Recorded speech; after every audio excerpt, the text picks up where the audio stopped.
destroying me before I came up to speak. Well, first I want to say thank you to Catherine and Mike and their parents and their family for bringing all of these beautiful people together for this weekend on such a joyous occasion, and it's been so much fun, and I'm so honored to be a part of it.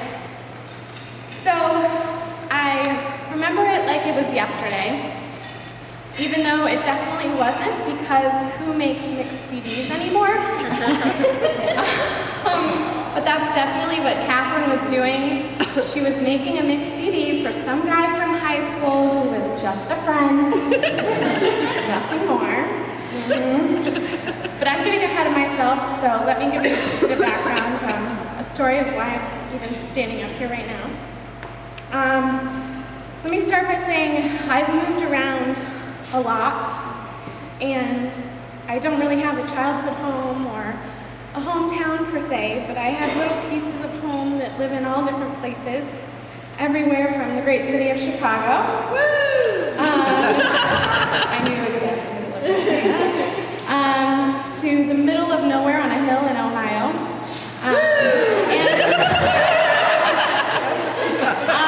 And actually Maryland. My mom is from Pikesville, Maryland, and I spent most of my summers growing up coming here. So it was really no surprise to me that when I moved to that tiny college on a hill in Granville, Ohio, technically not the middle of nowhere, that I met Catherine. I mean, it was really meant to be since we're both from Maryland, right? So she and I spent 3 priceless years together at Denison. Unfortunately, we weren't the same year. I was a year below, even though I'm technically older, which she would probably appreciate me mentioning.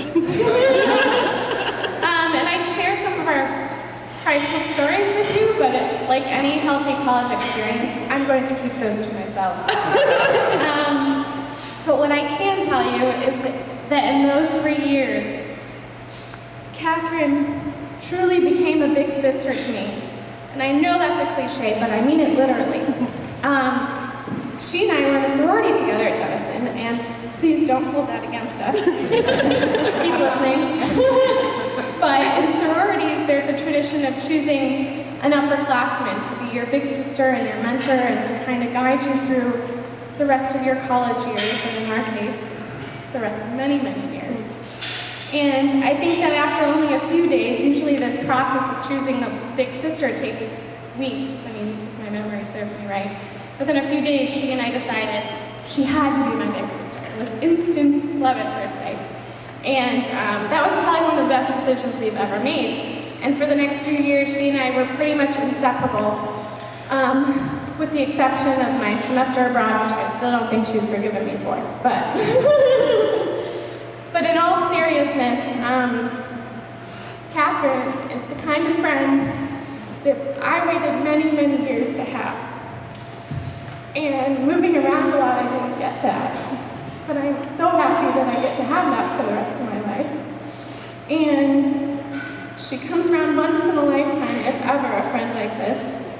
She's incredibly strong, stunningly compassionate, and undeniably adorable. I mean, that laugh was just... And I think Mike will agree with me when it doesn't hurt that she's absolutely beautiful.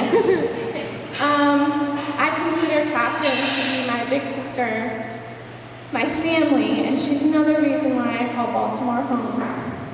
And I am so thrilled that my best friend has found the best guy.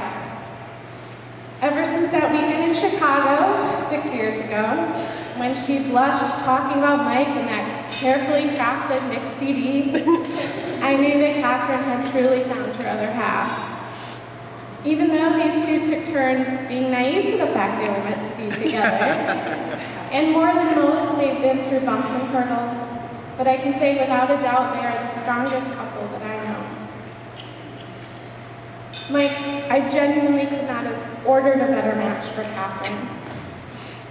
You are tremendously supportive, and you are always thinking of others before yourself, and I think that is an amazing quality.